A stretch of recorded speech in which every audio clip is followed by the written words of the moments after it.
भोले बाबा पूछे चिरैयन से कहाँ गई गौरा मड़हिया से। भोले बाबा पूछे चिरैयन से कहाँ गई गौरा मड़हियन से। ब्रह्मा से पूछे विष्णु से पूछे, ब्रह्मा से पूछे विष्णु से पूछे, ब्रह्मा से पूछे विष्णु से पूछे, ब्रह्मा से पूछे विष्णु से पूछे।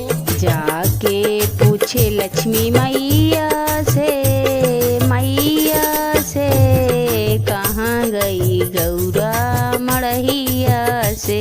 भोले बाबा जाके पूछे लक्ष्मी मैया से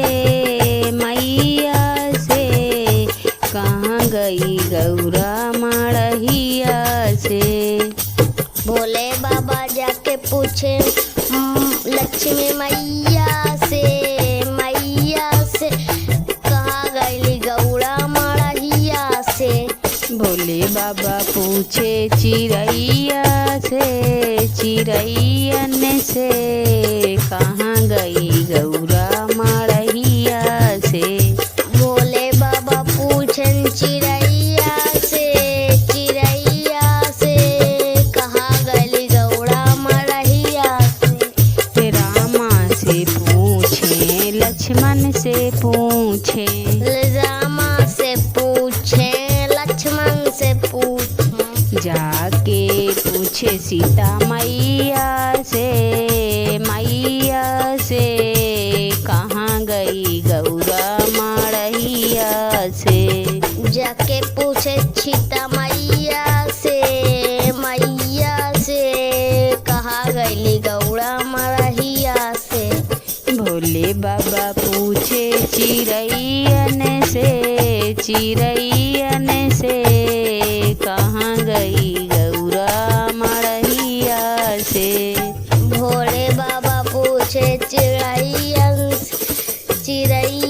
से कहाँ गई गौरा मड़हिया से। भोले बाबा पूछे चिरैयन से कहाँ गई गौरा मड़हिया से। भोले बाबा पूछे चिरैयन से कहाँ गई गौरा मड़हिया से।